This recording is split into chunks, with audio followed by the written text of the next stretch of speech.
He was 60 years old. His tractor was dead.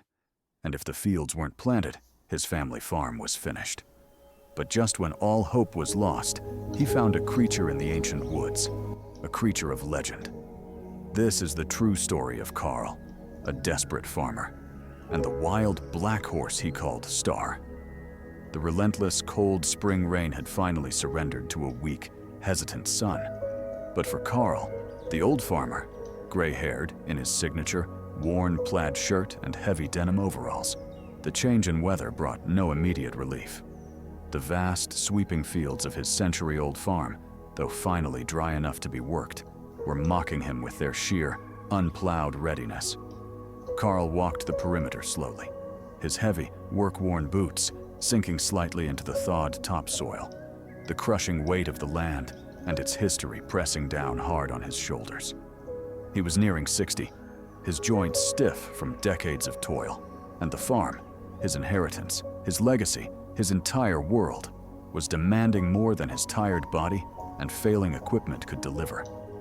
The true breaking point wasn't the weather this year. It was the machine, the very icon of modernity that had promised ease. His old, rust-pocked diesel tractor, a relic of better times and endless repairs, was truly, finally dead. He'd spent countless hours hunched over the engine, swearing and tinkering, replacing parts 3 times this month alone, draining his meager savings. Now, examining the fresh, irreversible fissure in the engine block, he saw a grim, final verdict written in the cracked iron. Carl leaned against the cold, unyielding metal, removing his faded cap to run a shaky hand through his thin silver hair. "She's done, old girl. Absolutely done. And so am I, if I can't get these seeds in the dirt within the next week," he muttered to himself, the hopelessness a bitter taste in his mouth. He knew the clock was ticking down to a catastrophic deadline. Miss the crucial spring planting window, and the entire year's harvest would be forfeit. No harvest meant no money. No money meant no ability to pay the mounting debts, and ultimately, no farm. It was a terrifying, downward spiral he felt powerless to prevent. He looked out at the massive acreage, stretching to the horizon. Plowing that much land by hand, even with a team of hired men, which he couldn't afford, would take weeks, a luxurious amount of time he simply did not have. Despair gnawed at him, yet Carl was a farmer, born and bred, and a farmer knows the land keeps secrets deeper than any machine can reach. He remembered the old, half-forgotten stories his grandfather used to tell on long winter nights, tales of the ancient, colossal Y tree, or vias, that stood on the far boundary of the thick forest bordering his land. It was a place untouched by the plow, a sacred grove, a place of strange energy and forgotten, powerful ways. It was a completely crazy idea, a relic of folklore and superstition, but Carl was desperate enough to try anything that lay outside the cold logic of economics and failed engineering.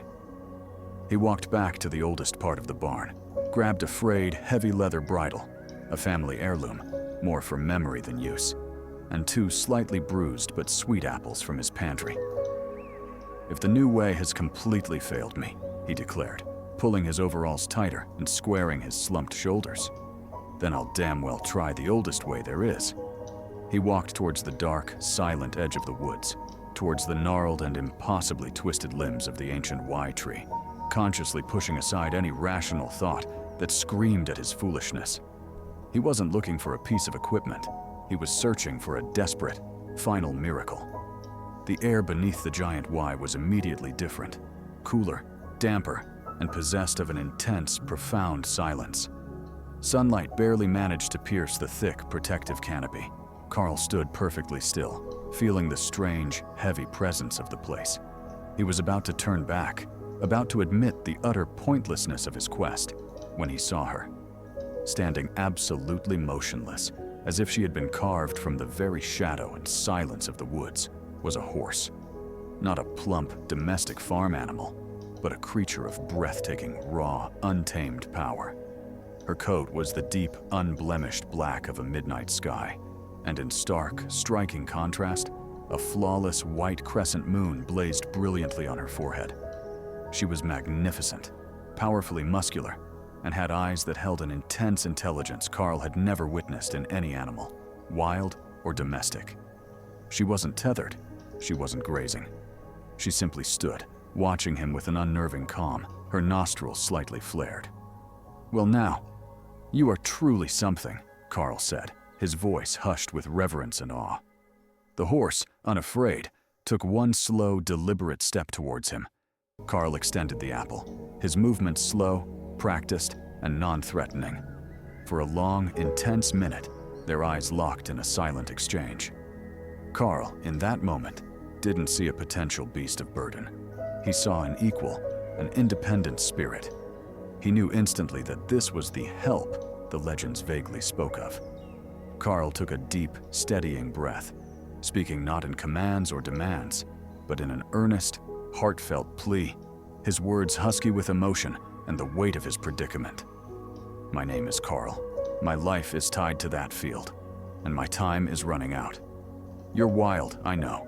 You shouldn't be here, but I desperately need you. I need your strength. I need just one season." The horse, after a moment of intense scrutiny that felt like a lifetime to the farmer, gently accepted the apple from his hand. It was an affirmation, a solemn agreement sealed not with a handshake, but with the silent crunch of fruit. Carl felt a strange, absolute certainty settle in his gut. "I promise I will not break you. I will not cage you. We will work as partners. When the last seed is sown and the first crop is bright green, you are free. No plow will ever touch your back again. I swear it on the sacred soil of my land." He slowly, cautiously raised the old bridle. The magnificent horse lowered her head, allowing Carl to carefully slip the worn leather over her muzzle. He named her Star because of the crescent moon on her brow. Leading Star back to the barn was strangely easy, almost automatic. She moved with a powerful, smooth gait, calm and focused. The very next morning, Carl hitched her to the heavy, old iron plow, a piece of equipment he hadn't used in decades. The first pull was an immediate test of wills. Star hesitated, stamping a hoof, clearly feeling the unaccustomed weight and restraint. Carl, instead of yelling, simply placed a hand on her flank and spoke softly, explaining the need, the rhythm, the urgency. The magnificent animal didn't need a whip or a shout. She needed understanding. With a powerful, sudden lurch, she stepped forward. The plow groaned, slicing through the soil, and the first ribbon of dark, rich earth turned over. The desperate partnership, against all odds, had begun. The days that followed blurred into a single, grueling, sun-drenched routine. Carl, dressed in his everyday farmer's uniform, the familiar plaid shirt faded, and his tough denim overalls increasingly marked by dirt and sweat, was no longer battling a dead machine. He was working in perfect, exhausting sync with a powerful, living being. The physical and mental demands of the work were monumental. The fields, stretching vast and wide under the merciless spring sun, seemed endless. While a tractor would simply burn fuel, Star required constant, meticulous care, ample water, and structured rest. Carl, driven by his vow, never pushed her past the point of exhaustion, often stopping hours earlier than he would have with a machine, just to rub down her powerful working muscles and carefully check her hooves for stones or wear. He talked to her constantly, his voice low and steady, telling her about the land, explaining the geometry of the rows, the type of seeds they would soon plant, and even sharing his deepest worries about the future of the farm. He found himself speaking to her as he would a trusted, lifelong human companion, and she, in turn, seemed to listen with an unnerving, concentrated wisdom. "It's a lot, isn't it, girl?" he'd murmur, resting his tired head against her warm flank during a brief midday pause under the shade of a lone oak. Generations of work just hanging on the two of us. What was truly remarkable, and what kept Carl going through the relentless hours, was Star's exceptional performance. She was relentless, not in a brute, stubborn way, but with a fierce, controlled determination. Where a common farm horse might quickly tire and slow, Star seemed to draw boundless energy from the earth itself. Her movements were not the heavy, awkward, plodding steps of burden, but a powerful, fluid, and almost graceful gait, that maximized the efficiency of the plow. She was incredibly intuitive, often sensing Carl's subtle shifts in balance on the lines, or anticipating his silent commands moments before he even formulated the thought. Their connection transcended simple training and instruction. It was a profound form of mutual respect, an unspoken dialect of shared effort and survival. Carl learned implicitly to trust her instincts, letting her guide the plow slightly around hidden rocks and patches of deeply waterlogged soil that his old tractor would have merely churned through, causing unnecessary stress and wear. The rhythm they established, the rhythmic, tearing sh-unk of the iron plow turning the dark earth, the heavy, steady, powerful breathing of the horse, and Carl's encouraging, low-toned voice became the deep, unwavering heartbeat of the renewed farm. Word of Carl's strange and unconventional labor spread quickly through the nearby town and surrounding farms. The other farmers, gathering for their morning coffee and gossip at the general store, shook their heads in disbelief and often pity. Old Carl's finally lost it, plowing 100 acres with one magnificent black beast. That's a fool's errand, a throwback to the Dark Ages, one would scoff, swirling his cup. And that horse looks far too wild. They say it came straight out of the Y woods. It ain't natural, I tell you, and it won't last, another would reply, casting a superstitious glance towards the edge of the forest. They drove by the farm, slowing down significantly to peer at the sight. The elderly, silver-haired Carl, his body slightly bowed, but his determination fierce, guiding the massive, coal-black horse with a gentleness that contradicted the brutal hard work. It looked like a scene ripped from a century-old daguerreotype, utterly out of place in their modern world of powerful diesel and digital efficiency. Carl, however, ignored the whispers and the pitying glances. Their judgment meant nothing. All that mattered was the deep, unspoken trust that was growing into an absolute certainty between him and Star. He relied completely on her immense, sustained strength. She relied completely on his solemn, freely given promise of ultimate freedom. Their bond was not one of ownership, but of partnership. Two stubborn, determined souls fighting the seemingly impossible odds imposed by nature and the relentless ticking clock of the season. One late afternoon, their established partnership was truly put to the ultimate test. A sudden, fierce squall, a final, desperate meteorological attempt by the capricious spring to reclaim the freshly worked fields, blew in with startling speed. The wind howled through the empty trees, and the rain lashed down.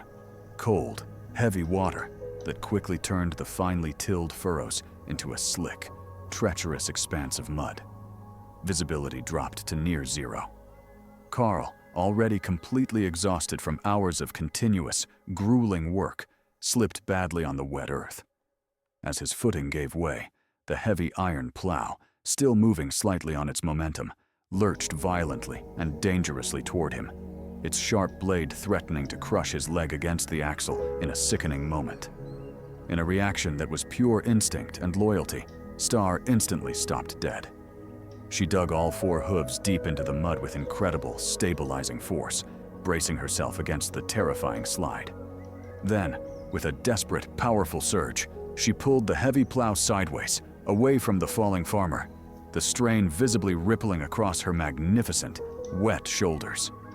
She held the immense, sliding weight until Carl could scramble his body free and quickly secure the harness once more, his heart threatening to burst from his chest. Safe, but thoroughly soaked and violently shaking from the shock and the near miss, Carl simply leaned his full weight against her wet flank, his breath coming in shuddering gasps. The fear had drained him, replaced by a surge of overwhelming, protective gratitude. "You saved me, Star. You truly saved me. I owe you more than just a season's work, my friend," he managed to whisper into her soaking mane, his voice cracking with emotion.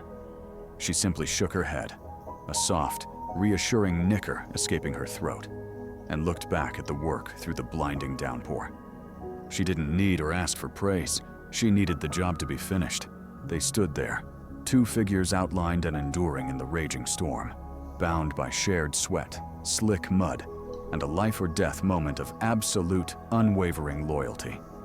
The storm raged on, But neither Carl nor Star moved until the farmer found the deep strength required to continue.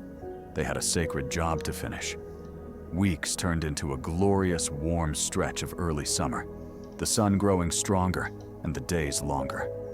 The relentless, grueling cycle of plowing, tilling, and sowing, dictated by the unforgiving farming calendar, was finally, agonizingly nearing its necessary conclusion. The fields were no longer a barren, muddy expanse, waiting in despair for salvation. They were now beautifully tilled, deeply and evenly furrowed, and, at last, sown with the vital seeds that held the entire promise of Carl's future. Carl felt a bone-deep weariness, the kind that settles permanently into the very core of the muscles and joints after months of continuous dawn-to-dusk physical effort. Yet, it was the good kind of tired, the kind that comes exclusively from honest, back-breaking work completed successfully, a deep-seated weariness that was profoundly intertwined with a quiet, powerful satisfaction. Every movement Carl made now was purposeful, economical, every step familiar and automatic on the dry, cracked soil. His plaid shirt, once vibrant, was now severely faded by the unrelenting sun, and his signature denim overalls were permanently dusted and stained with the rich, deep black earth they had conquered. He stood as a figure of quiet, weathered triumph. The season's desperate battle had been waged and decisively won, not by brittle steel and burnt fuel, which still lay broken and inert in the barn, but by shared muscle, enduring human will, and an ancient, fiercely kept partnership. The unique connection forged between him and Star had matured far beyond a relationship of simple necessity.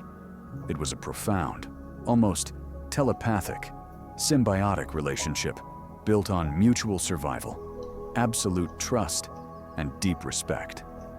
Carl discovered that he needed only to slightly shift his weight on the lines, or even just modulate his breathing a certain way, and Star would instantly understand the direction, the need for a momentary pause, or the subtle adjustment in pace he desired. The need for loud, verbal commands had almost completely vanished, replaced by an intricate, non-verbal language of subtle gestures and shared, unspoken understanding. Star, too, had been fundamentally changed by the labor.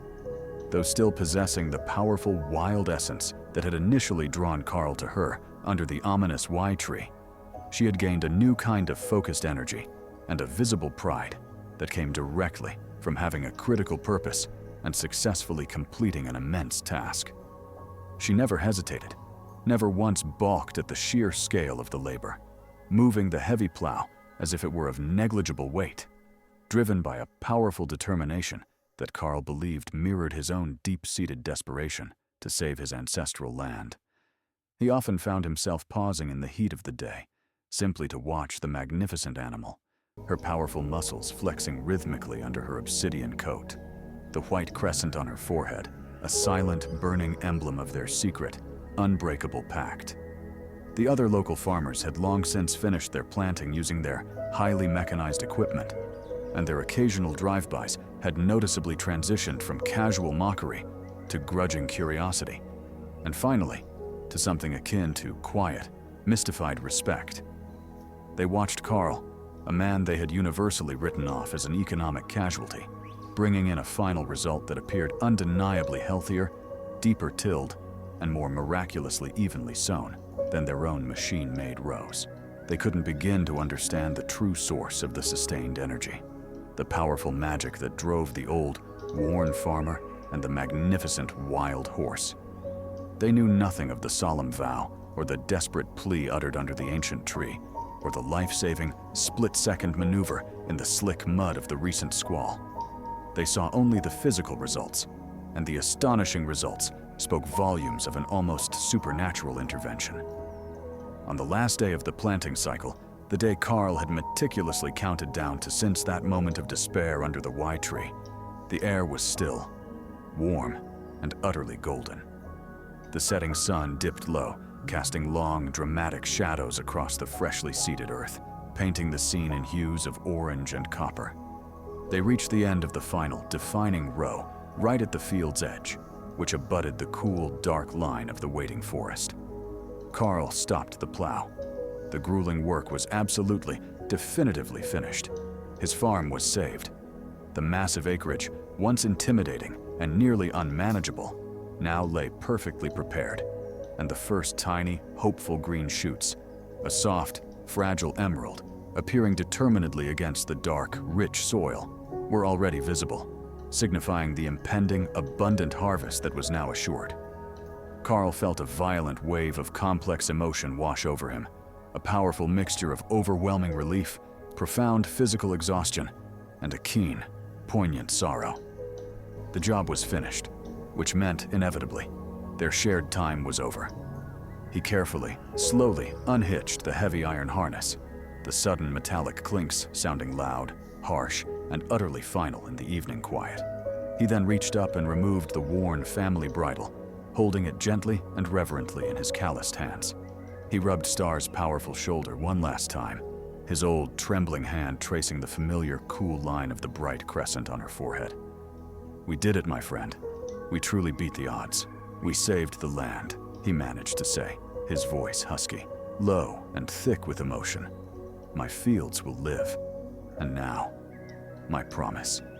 You are free. Absolutely free." Star stood utterly motionless, her large, dark eyes fixed directly on him, an undeniable depth in their gaze that seemed to fully acknowledge the finality and the deep honor of the exchange. This moment was the ultimate truth for the farmer, the unwavering fulfillment of his word, the final and most profoundly difficult part of their sacred bargain. He removed the worn family bridle, the ancient leather, warm and unusually pliable from months of constant, devoted use. Carl held it suspended for a weighty moment in the fading golden light, the simple object now representing both the power of their difficult agreement and the inevitability of their separation. With a deep, shuddering sigh, Carl carefully placed the bridle over his own shoulder, stepping back slowly, a final, intensely grateful smile etched onto his weathered face, though his eyes were undeniably clouded with profound sorrow and the pain of impending loss. "Go on, Star. Go back to your woods," he whispered, his voice cracking slightly on the final charged word. "Go be wild. Go be free. You earned this, every single moment of your freedom." Star stood absolutely still for a long, unforgettable moment, her majestic head held high, looking not at the vast fields they had conquered together, but directly into the face of the old farmer. She took one slow, deliberate step toward him, then gently nudged his chest with her soft, velvety muzzle, a powerful, silent gesture of affection, profound gratitude, and a final, complete understanding. It was a farewell more eloquent and meaningful than any human words could ever convey, a quiet acknowledgement of their bond. She then turned her massive, beautiful body, her coat an obsidian mirror to the setting sun, and began to walk, slowly and deliberately, toward the dark, beckoning shadow of the Y woods. Carl watched, utterly motionless, until she reached the heavy tree line, his heart aching with an acute, specific pain, but simultaneously full of a strange, quiet, and triumphant joy.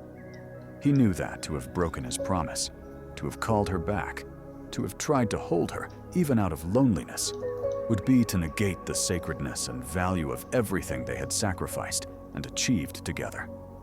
He stayed rooted to the spot until she stopped just at the threshold of the deep, waiting forest. There, she paused, turned her magnificent head for one final, lingering glance back at the old farmer, who had proven himself honorable, and then exploded into a powerful, magnificent, joyous gallop. It was not a desperate escape, but a declaration of absolute, glorious freedom.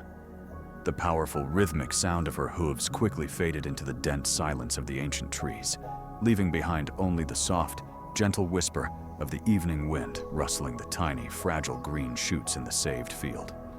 She was a creature of the ultimate wild, and she had returned to her rightful kingdom, leaving behind a profound stillness and an impossibly saved farm. Carl stood in the gathering dusk until the very last trace of light was gone, the empty bridle now feeling both heavy with memory and surprisingly weightless in his hand. He was completely alone on the edge of the vast field, but crucially, he was no longer desperate or defeated. He was tired to his core, but not beaten. He walked slowly back to his little farmhouse, the immense, debilitating weight of his legacy finally lifted from his aging shoulders, feeling a profound, restorative solitude, coupled with a tremendous, hard-won peace. He walked straight to the barn and meticulously hung the old leather bridle back on its wooden peg, not as a tool for any future labor, but as a sacred relic, a permanent, powerful testament to the season past.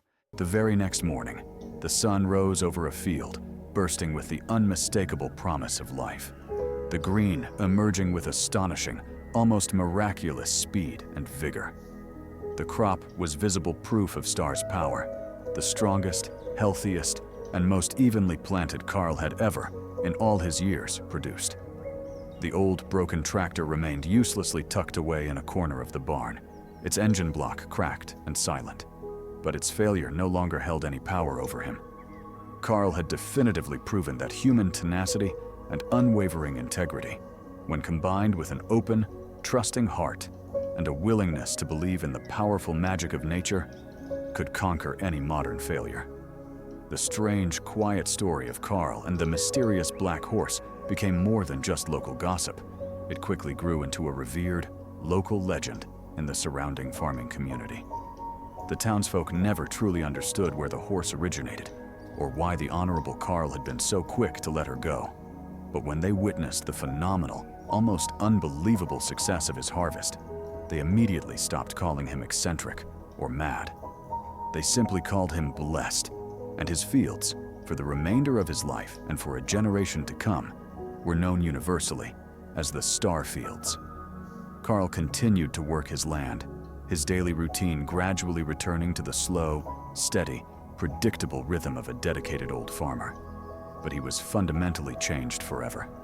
He walked a little taller, he worked a little lighter, and he carried within him a secret, profound knowledge of the magnificent wildness that lay just beyond his tree line.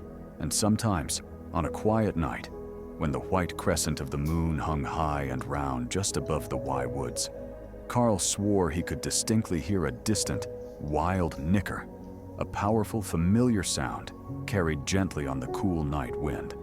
A tangible, emotional reminder that some promises, once deeply and truly made, are never truly broken. And some partnerships, though tragically short, are destined to last a wonderful, unforgettable lifetime.